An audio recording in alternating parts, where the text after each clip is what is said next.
먼저 영상을 보고 주의 말씀 듣도록 하겠습니다.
영상을 함께 보았습니다. 무엇보다 중요한 것이 결과 마침의 모습이죠. 우리는 열매를 맺는 믿음의 사람이 되어야 합니다. 저와 여러분은 이제 목회 현장에서 하나님의 일들을 감당하게 될 것이고 또 감당하시고 계십니다. 가장 중요한 것은 어떻게 시작했느냐가 아니라 어떻게 마치느냐가 중요합니다. 저와 여러분의 인생의 마침에 있어서 하나님 앞에 칭찬받는 아름다운 믿음의 모습이 되어지기를 소망합니다.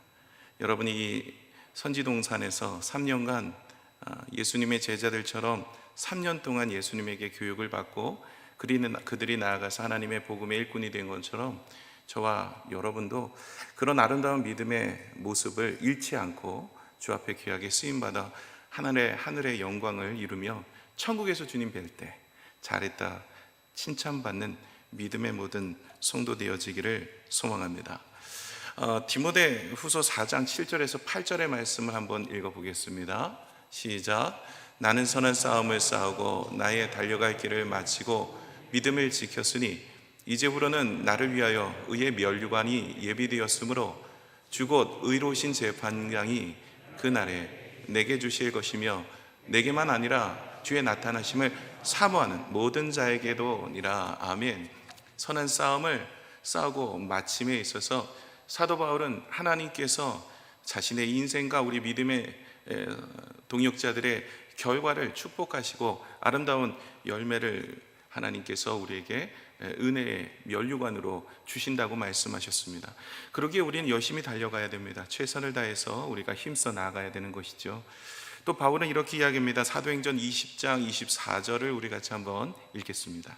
시작. 내가 달려갈 길과 주 예수께 받은 사명 곧 하나님의 은혜의 복음을 증언하는 일을 마치려 하면은 나의 생명조차 조금 더 귀한 것으로 여기지 아니하노라. 아멘. 우리의 생명조차도 귀한 것을 여기지 않는 것은 그 정도로 우리의 인생의 마지막 결론, 하나님께서 우리에게 주시는 영광의 면류관의 축복이 우리에게 참 귀한 것이기에 그는 내 생명까지도 내어놓는 그런 모든 믿음의 모습으로 살았던 것입니다. 결론을 위해서 목숨을 내어놓고 결론을 위해서 모든 것을 배설물처럼 여기고 결론을 위해서 우리가 믿음으로 달려가는 아름다운 모습, 저와 여러분 안에 그것이 소망이 되어야 할 줄로 믿습니다. 무엇을 소망해야 될까요? 하나님께서 우리에게 상 주심을 믿고 우리가 천국에서 주님이 주시는 영광의 면류관을 받아 누린다는 믿음의 확신과 그 소망이 저와 여러분 안에 있어야 할 줄로 믿습니다. 그래서 좋은 결론을 내는 믿음의 모습이어야 됩니다. 저도 여러분 자리에서 이전에 예배도 드리고 공부도 했습니다. 모두 다 같이 시작했습니다. 그렇게 같이 마쳤으면 참 좋겠습니다. 그런데 결과는 여의치 않습니다. 목회 현장에도 마찬가지입니다. 어떤 분은 개척을 하고 아름답게 시작했지만 결론에 은퇴를 잘 못해서 아픔이 있는 경우도 많고요. 또 잘 마쳤지만 하나님 나라에 갔는데 하나님 보시기에 또 어떻게 보실지 모르는 부분들이 있죠. 그래서 제일 중요한 것은 피니시 웰 하는 겁니다. 어떻게 마치느냐가 제일 중요해요. 여러분이 오늘 공부할 때 어떻게 시작하느냐를 중요하게 여기지 마십시오. 어떻게 마칠 것인가를 중요하게 여기셔서 내 인생의 결론을 아름답게 맺어가기 위해 계획해 가시는 여러분 되시기를 바랍니다. 어떤 분들은 부모님 잘 만나서 후원 많이 받고 어떤 분들은 좀 이렇게 잘 되어서 우리가 보기에는 후임 목회자로 잘 들어가서 안락한 신앙생활, 목회생활 잘하는 것처럼 보이지만 이것이 중요한 것이 아닙니다. 여러분, 시작하고 우리의 결론은 다를 수 있고요. 하나님께서 인정하시는 것은 어떻게 시작한 것이 아니냐, 어떻게 결론을 내리느냐의 모습인 줄로 믿습니다. 다윗도 보세요. 시작은요 그렇게 좋은 모습이 아니었잖아요. 하나님이 기름 부어서 그의 인생을 단련시킨 후에 결론은 아름답지만 그의 시작은요, 그가 정말로 아버지에게도 버림받았다라고 이야기할 정도로 그는 사무엘이 와서 아들을 보여달라고 했을 때도 보여주지 않았던, 아버지에게도 인정받지 못했던 모습이었습니다. 아무도 집중하지 않았던 그런 모습이었지만 결론은 누구보다도 아름답게 결론이 이어졌어요. 이유가 무엇일까요? 내 시작은 미약하였으나 내 나중은 창대하다고 하나님께서 은혜를 주셔서 그의 인생이 복되게 되어지는 줄로 믿습니다. 자, 이렇게 하나님 앞에서 아름다운 결론을 맺기 위해서는 중요한 부분이 있습니다. 그것은 부르신 자의 부름을 따라 살아가는 겁니다. 아무리 열심히 하여도 그 부르신 자의 부르심에 합당하지 않으면 아름다운 결론을 낼 수 없어요. 그건 내가 원하는 결론이지 하나님이 원하는 결론이 아니다라는 것입니다. 그래서 하나님이 원하시는 결론을 내야 돼요. 그러려면 하나님이 무슨 말씀을 하시는지, 하나님이 나를 향한 계획이 무엇인지에 대한 관점이 중요합니다.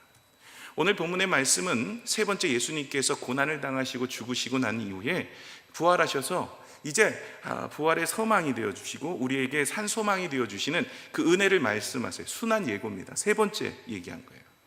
예수님께서요 사역하실 때 3년 사역하셨어요. 그죠? 공생의 3년. 그 3년 동안 제자들과 함께 있었습니다. 그러니까 여러분도 3년 대학원 과정 하는 것이 꼭 예수님과 함께 동행하며 하시는 것처럼 하셔야 됩니다. 네, 그렇게 하시면 은혜가 된다는 거죠. 저도 사실 따라다니 다녔지만 주님하고 같이 있었던 마음들 잊어버릴 때가 많아요. 근데 목회 현장에 가보니까 정말 이 기간 시간이 중요하더라고요. 네, 이거 잘못하면 가론 유다도 되고 그렇습니다. 아니, 여러분 중에 가론 유다 있을 건 아니고, 여러분 중에는 없습니다. 이렇게 3년 동안 주의 일들 잘 감당하는 믿음의 모습에서 마지막에 주님께서 이제 죽어야 되겠다, 그리고 내가 십자가에서 3일 만에 부활할 것이다 라고 무려 몇 번을 얘기하시냐면 3번 얘기합니다. 그러니까 사역의 거의 말년이에요. 16장부터 시작하여서 16, 17 그리고 20장 이렇게 3번을 이야기해요. 여러분 16장의 이야기는 아시죠? 너희는 나를 누구라고 하느냐? 주는 그리스도시요 살아계신 하나님의 아들입니다라고 베드로가 이야기합니다. 그때 베드로는 처음으로 주라는 표현을 했어요.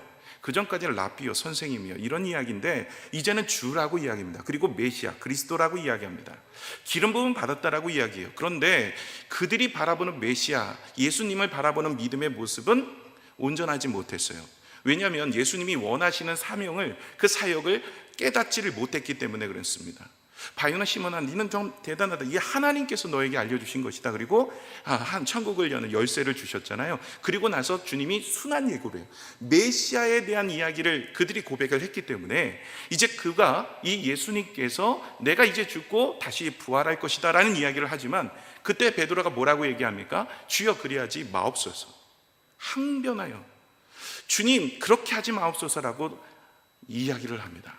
그들이 말하는 메시아, 그들이 말하는 그리스도, 그들이 말하는 주는 무엇을 원하는 것일까요? 그것은 여러분 아시다시피 유대인들은 다 그 메시아가 다윗과 같은 성군이 되어서 이 로마의 속국으로부터 벗어나서 우리가 좀 이 땅의 축복과 은혜를 입는 자의 모습으로 살게 되어지기를 바라는 메시아였어요. 힘없이 로마의 궁병에 붙잡힌 메시아는 필요 없다라고 하는 것이죠. 그래서 그들이 종려나무 가지를 흔들렸던 그들이 바로 돌이켜 침을 뱉고 욕하고 돌을 던지는 인생이 되었던 거예요. 자기가 원하는 방식, 자기가 원하는 메시아, 자기가 원하는 주님이 아니다라는 겁니다. 저와 여러분도 마찬가지입니다. 우리가 사역을 하거나 어떤 일을 감당할 때도 내가 원하는 주님의 역사, 내가 원하는 하나님의 부르심, 내가 원하는 하나님의 뜻, 이게 중요한 것이 아니라 무엇이 중요하냐면 하나님의 뜻 앞에 우리가 순복하는 믿음의 모습이 되셔야 할 줄로 믿습니다. 여러분 베드로가 만약에 바울의 일을 감당했다면 제대로 감당했겠습니까? 여러분 바울이 베드로의 일을 감당했다면 감당을 제대로 했겠습니까? 여러분 자기의 부르심이 있어요. 그 부르심을 따라서 하나님 앞에 믿음으로 순종하는, 이게 아름다운 결론을 낼 수 있는 믿음의 모습인 거예요.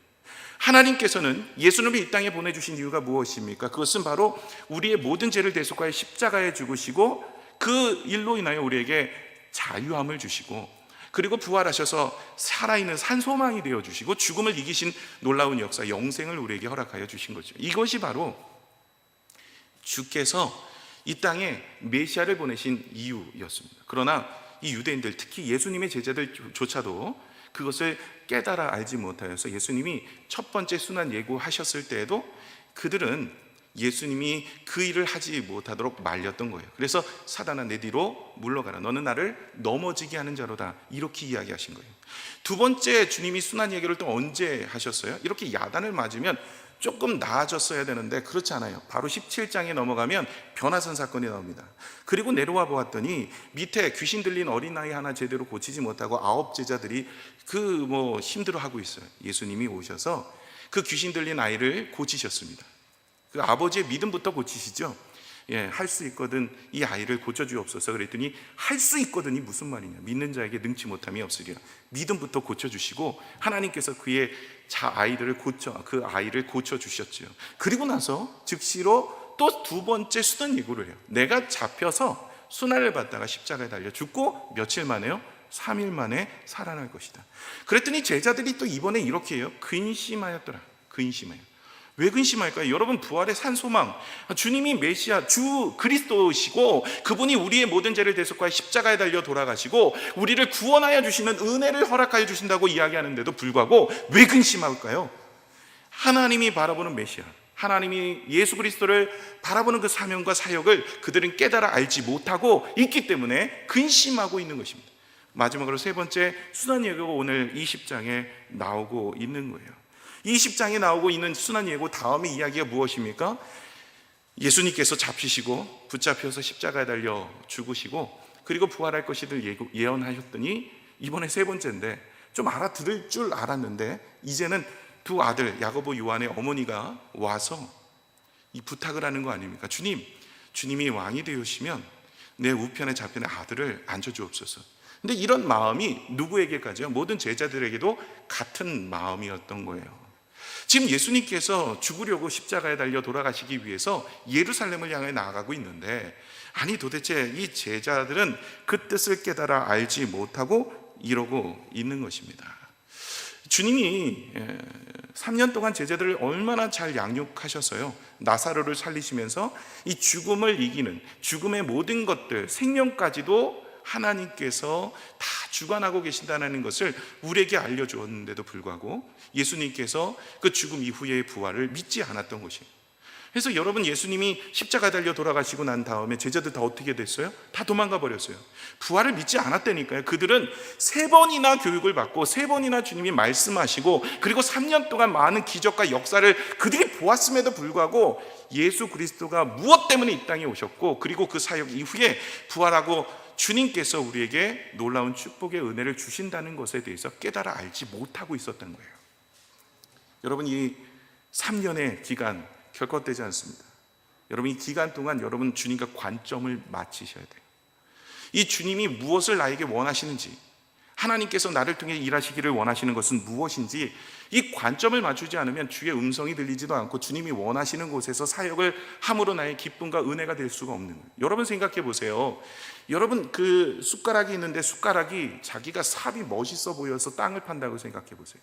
그러면 숟가락으로 땅을 파면 그걸 사용하는 사람이나 그 숟가락이나 둘 다 고통이에요. 그죠? 만약에 숟가락이 멋있어 보여.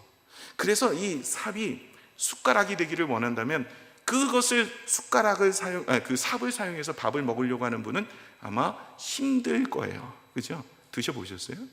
예, 안 하신 것 같아요. 삽으로 밥 먹는 거 쉽지 않죠. 무엇보다 또 삽도 힘든 거예요. 하나님의 도구로 우리가 쓰임 받아야 되는데 목적을 따라, 부르심을 따라, 그래 결론이 좋다는 거예요. 이 결론은 하나님의 부르심을 따라 살아가는 인생이 그렇게 맺어지는 거예요. 여러분, 달란트의 비유가 성경에 나옵니다. 한 달란트, 2달란트, 5달란트를 맡겼어요.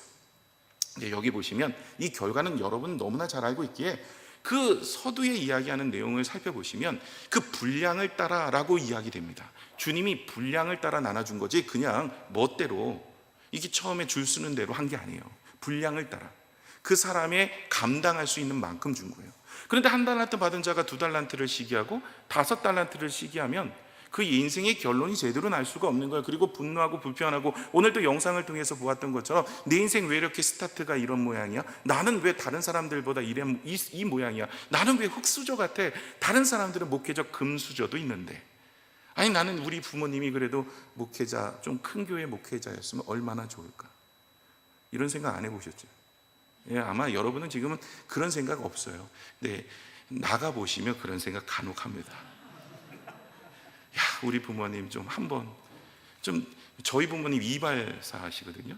이발하지 마시고 목회를 하셨으면, 그래서 어느 정도 이렇게 이뤄둔 거를 저한테 주셨으면 제가 이 고생은 안 할 텐데, 뭐 이런 생각 가끔 해보는데, 그러다가 회개하고, 그래서 기도 많이 하는 거예요. 아까 기도 많이 하고, 쓸데없는 생각하다가 기도 많이 하고 회개하여 돌이킵니다. 여러분, 군대 가면요 총을 하나씩 줍니다. 예, 총을 주는데 총을 가지고 뭐를 먼저 하냐면 0점 사격을 먼저 해요. 0점 사격. 0점 사격은 뭐냐면 각각 사람들마다 초점이 틀려요. 그래서 그 초점에 맞춰서 0점 사격을 해야 그 총을 실질적으로 사용했을 때 정확한 간역에 맞을 수가 있어요. 0점 사격을 하지 않는 총은요 가지고 나가봤자 무용지물입니다. 안 맞습니다. 0점 사격부터 해야 돼요. 저는 영화를 보면은 가끔 그런 생각을 해요. 영화에서 보면은 막 다른 사람이 총 갖고 쏘잖아요. 근데 다 맞아. 근데요, 절대 그렇지 않아요. 여러분, 군대 갔다 온 분들은 아실 거예요. 내가 눈에 맞은 거 0.4격도 안 했는데 어떻게 써 맞아요?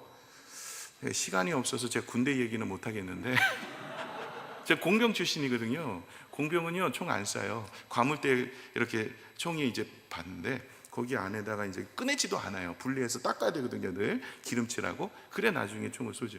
0.4격도 안 해요. 저희는 그냥 받들어 삽입니다. 공병이 공병, 집 짓는데. 그래가지고 저희는 그때 우정의 문회가 한참 있었는데, 야, 우리 탱크 봤어 막 이러면서 자랑합니다. 군인인데. 여러분, 0.4격 안 하면요, 총이 제대로 나가지가 않습니다. 0.4격이 뭐예요? 관점의 차이. 관점. 내 눈이 바라보는 것, 하나님이 바라보는 게 맞아야 아름다운 결론이 낼 수 있어요. 하나님이 바라보는 곳을 내가 바라보고 하나님이 원하는 곳을 내가 향하여서 있는 것, 그것이 바로 우리 가운데 있어야 할 줄로 믿습니다. 그것이 아름다운 결론을 낼 수 있어요. 제가 미국에서 이제 공부를 하면서 사역을 했는데 나침반교회라는 곳에 사역했습니다. 그 나침반교회에 들어가는 입구에 뭐라고 쓰였냐면 속도보다 중요한 것이 방향이다. 이것이 모토예요. 제가 그 문구를 보면서 마음에 새겼어요. 야, 속도보다 중요한 것이 방향이구나. 여러분, 왜 그러냐면 여러분, 방향이 틀려지면은요, 아무리 속도를 내고 열심을 다해서 달려가면 돌아오는 길이 더 멀어요. 그죠? 여러분, 아무리 열심을 내고 최선을 다해서 내가 하나님의 일을 감당한다 그러고 하나님의 영광을 위해서 한다 그러고 내 방식대로 하나님 앞에 그렇게 힘써 나아가다가 하나님이 그 길이 아니에요. 그러면은 돌아오는 길은 더 힘든 거예요. 그러므로 저와 여러분, 오늘 이 신학교에서 그 0점을 맞추시고요, 그리고 하나님의 관점, 하나님의 부르심이 무엇인지를 찾으셔야 돼요. 그것이 중요합니다. 그럼 어떻게 찾느냐라는 거예요. 나를 향한 하나님께서 부르심을 어떻게 찾느냐라는 것입니다. 제가 이제 미국에서 공부했을 때 훌러에 로버트 클린턴 교수님이 유명한 그 과목이 있습니다. 라이프롱 디벨롭먼트라고. 이 라이프롱 디벨롭먼트에서 하는 과목의 가장 핵심 내용이 무엇이냐면 인생 여정표를 작성하는 거예요. 인생 여정표. 여러분의 과거에 어떤 일이 있었는지. 근데요, 여러분이 하나님 앞에 부름을 받은 거 있죠. 지금은 아직 어디서 사역을 할지, 어디로 가야 될지, 어떤 분은 선교사로, 어떤 분은 도심 목회로, 어떤 분은 농촌, 어떤 분은 기가 목회로, 나름대로의 무슨 하나님이 부르심이 있어요. 치킨집으로 부르시지 않았어요. 예, 여러분의 부르심이 분명히 있어요. 근데 그 부르심을 어떻게 찾느냐? 과거에 숨겨져 있대요. 과거에. 한 예를 볼까요? 여러분, 성경에 보면 모세 있죠. 모세가 갑자기 80세에 부름을 받은 게 아닙니다. 그는 어렸을 때부터 부름받아서 40년 동안 왕궁에서 자라나면서 리더십을 배웠어요. 그리고 나서 그가 이제 광야 40년을 지내면서 광야를 배웠어요. 그래서 광야의 지도자가 된 거예요. 여러분, 이 80년이라는 세월은요, 그 모세에게 있어서 하나님이 귀하게 부르심에 있어서 하나님이 어떻게 사용할지를 알려주시는 그 사인이었던 거예요. 그는 지도자로서, 그것도 광야에서 하나님께서 그의 인생을 쓰시기를 원하신 거예요. 그래서 80세부터 이 120세까지 40년은 하나님께서 광야의 지도자로 세우셨다는 거예요. 요셉도 한번 보세요. 요셉이 팔려간 곳이 어디예요? 보디발 장군의 집입니다. 이 보디발 장군의 집에 식솔들이 어마어마해요. 한 2만 명 정도 된데 오고 가고 하는 사람들 식사를 다니. 거기에 가정 총무입니다. 그를 통해서 그 정치인들이 수도 없이 왔다 갔다 하는 곳이었대요. 그리고 들어갔던 곳이 어디예요? 감옥에? 정치범 수용소. 떡 맡은 관원자, 술 맡은 관원자, 이 최고 고위 관직들이 들어가는 곳에 들어가서 그들은 무엇을 배웠을까요? 저는 적어도 정치를 배웠다고 생각해요. 누가 어떻더라, 이렇더라, 저렇더라, 그 이야기를 배우고 거기서 같이 나누고 그러다 보면 그 나라에 대한 것을 아는 거예요. 물론 하나님께서 그에게 꿈을 해석하는 능력을 주셔서 그가 애굽의 총리가 되어지기는 하였지만, 그러나 하나님께서 그의 과정의 여정 속에 13년이라는 기간, 17살에 팔려가서 그의 나이 30세에 총리가 되었거든요. 13년의 기간 동안 훈련을 받는 거예요. 이 요셉은 그것을 알고 있었던 거예요. 하나님께서 나에게 꿈을 주셨는데 그 꿈을 반드시 이루실 것이고 지금의 여정은 과정일 것을 그는 믿고 그렇게 달려간 거예요. 그러니 아름다운 결론을 맺게 되어진 줄로 믿습니다. 여러분, 이 모든 거예요. 아브라함도 마찬가지고 다윗도 마찬가지. 그 인생의 과정들이 있다라는 거예요. 저와 여러분이 그 과정을 찾으셔야 돼요. 그 과정은 어디서 찾는다고요? 인생 여정에서. 여러분이 지금까지 살아오면서 찾으셔야 할 줄로 믿습니다. 여러분, 제가 많은 세미나를 다녔어요. 이전에는 그거 잘 몰랐을 때는. 세미나 다니면은요 어떤 느낌이 드는지 아세요? 세미나는 뭐냐면 내 과정에, 내 과거에서 인생을 찾으려고 하지 않고, 내가 세미나를 들어서 다른 교회 목사님들 어떤 지금 사역하는데 세미나를 자꾸 듣다 보면 세미나요. 세미나가 세미나. 그래 세미나인 거예요. 샘만 나. 아이 뭐 부흥된 얘기 뭐 이거 갖고 안 돼요. 여러분, 사실 거기서 얻을 수 있는 것들이 많죠. 그런 부분에 있어서 여러분 인사이트를 얻고 그것을 가져와서 어디다 도입을 해야 돼요? 내 과거에 도입을 해요. 하나님은 여러분의 과거의 모든 것을 심겨두었어요. 시간이 많지 않아서 제가 이야기를 좀 빨리 하고 마치고자 합니다. 제가 안산에서 2011년도에 개척을 했어요. 안산에서 개척할 때 상동 21세기 교회에서 그 개척 자금을 좀 지원해 주시고, 성도는 없고 저 혼자 이제 가정에서 개척을 했어요. 안산에서 개척했는데, 안산은요 제가 지나가 본 적도 없어요. 톨게이트 안에 들어간 적은 없고 그냥 고속도로로 지나가면서 안산이라는 곳을 들어갔는데, 이 안산이라는 곳이요 참 재미난 거예요. 거기서 제가 2년 있었는데, 사역을 2011년에서 2013년도 4월까지 있었는데요, 이 안산이라는 곳에서 처음 사역을 시작해갖고 아무도 없이 저희 가족이 들어간 거예요. 뭐 개척했는데 아무도 없죠. 그런데 그곳은요 정말로, 여러분 이런 얘기 들어보셨어요? 근데 안산에 계시는 분 죄송합니다. 안 산다 하면 산 데가 안산이에요. 왜 안산이 그런 곳이냐면 범죄율 전국 1위입니다. 그리고 학교의 반 이상이 결손가정 아이들이에요. 공단 도시고 외국인 노동자들이 많아요. 저희 옆에도요, 저희 옆 블럭에 얼마 전에, 여러분 예전에 많이 들어보셨을 거예요. 그 토막 살인 사건, 그리고 냉장고 안에다가 그 시체를 집어넣은 그 저희 동네 사람이었어요. 정말 무서워요. 저녁에 범죄율이 장난이 아니에요. 거기에 들어간 거예요. 그것은 제가 원해서 간 장소가 아닙니다. 그것은 상동 박 목사님께서, 상동 21세기 교회 박병호 목사님께서 그 장소를 저보고 사역을 하시라고 이렇게 얻어주신 거예요. 편의를 따라서. 근데 들어가서 2년 했는데 안 돼요. 왜 안 되냐? 제가 결손 가정이 아니에요. 저는 전혀 그 가정들에 대한 아픔과 눈물과 애로사항을 몰라요. 아무리 설교를 해도 그들의 마음이 열리잖아요. 근데 여러분 동산교회가 아시죠? 김인중 목사님, 그분은 결손 가정이에요. 원래 자랄 때부터 부모님이 일찍 돌아가시고 아버님 모시고 그렇게 사셨어요. 그렇기 때문에 그분은 외국인들에 대한 열정이 있었고, 가정 자체가 그들의 마음을 알아요. 그렇기 때문에 나아가서 그들의 눈물을 닦아줄 수 있고 그들의 마음을 위로해 줄 수 있는 거예요. 근데 저는 뭐 전혀 그런 쪽이 아닌 거예요. 그리고 기도하다가 청라로 오게 됩니다. 인천 청라로. 인천 청라는 신도시인데, 뭐 제가 이 과거의 뭐 제 삶의 모습은 여정표 속에 있어서 짧은 시간이라도 다 말씀을 드릴 수는 없지만, 그런 과정 속에 있었을 때 그들의 삶과 나눔들이 제가 과거에 있었던 우리의 모습들, 제가 살아왔던 배경들, 그런 것들을 깨닫게 됩니다. 그래서 그곳에서 사역을 시작했어요. 이제 2년 후에 2013년도에 이제 청라에 들어가서 사역을 했는데 은혜가 됐습니다. 그래서 건축도 하고 은혜 가운데 지금까지 잘 오게 되어진 것입니다. 여러분, 명성교회, 지금은 김사문 목사님에 대한 뭐 여러 가지 이야기들 많지만, 사실 명성교회 김사문 목사님이 3번 개척하셨거든요. 근데 그 개척했는데 어떻게 그 명성교회가 그 명일동에서 그렇게 될 수 있었을까? 맞는 게 있어요. 이전엔 시골에서도 한번 개척하셨어요. 안 맞는다는 거예요.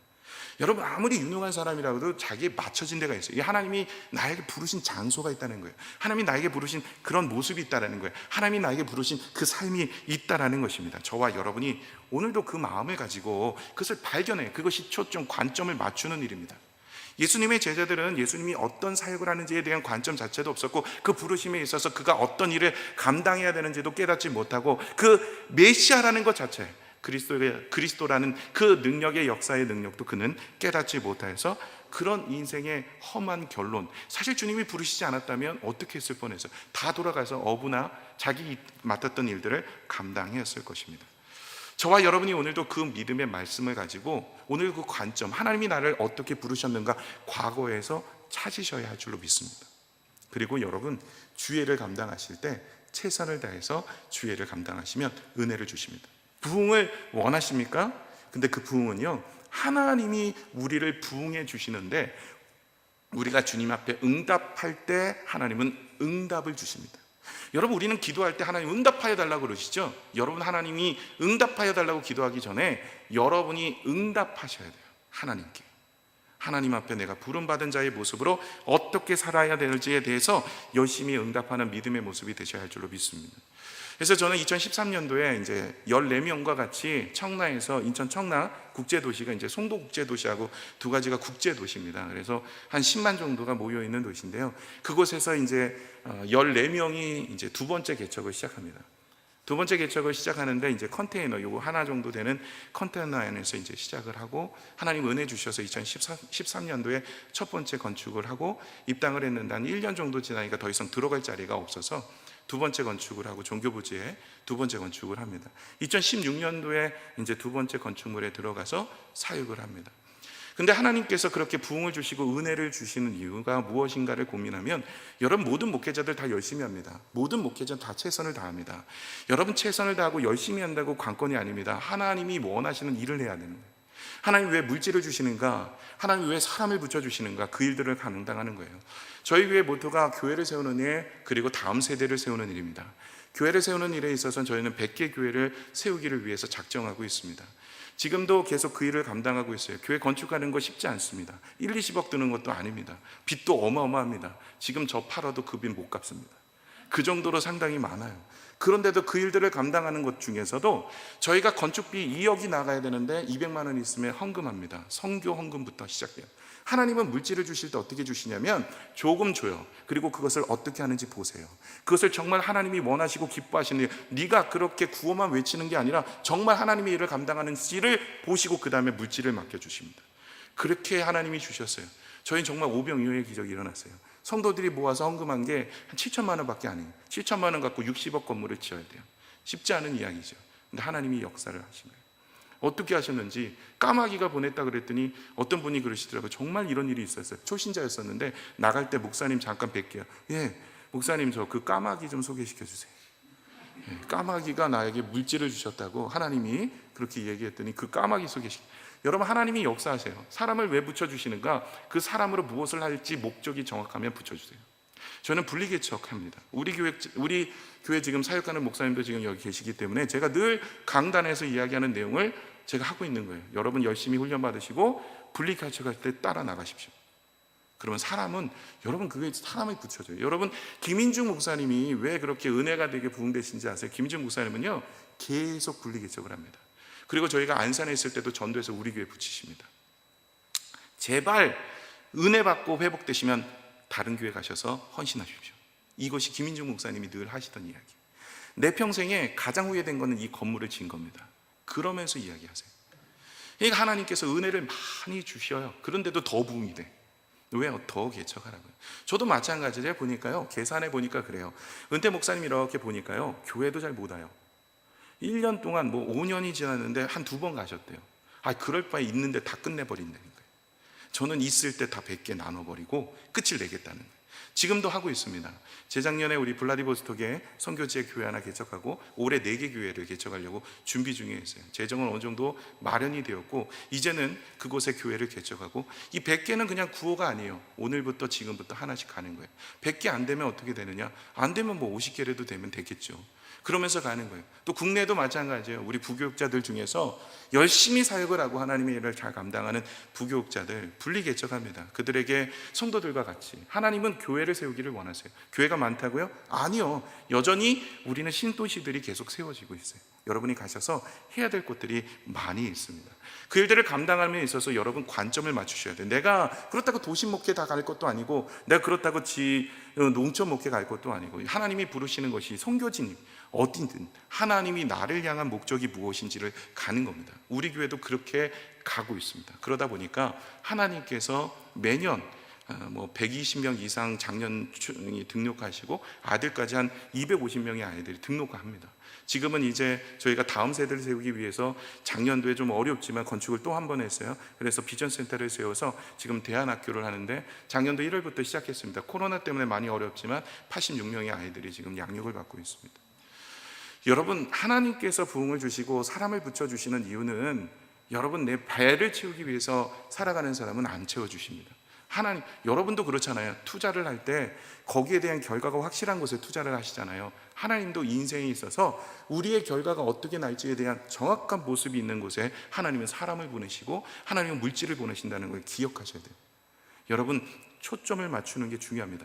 3년 안에 여러분이 지금 이 졸업하기 전에 하나님이 나에게 부르시는 부르심이 무엇인지, 이 어디서 찾는다고요? 과거에서요. 여러분 살아오는 배경에서요. 여러분이 겪었던 겪음에서요. 여러분이 아팠던 아픔에서요. 여러분이 그렇게 생각하고 나누었던 그 모습에서요. 여러분이 지금까지 나의 마음이, 국률의 마음이 있는 그 모습에서 하나님이 여러분에게 주시는 은혜가 되는 줄로 믿습니다.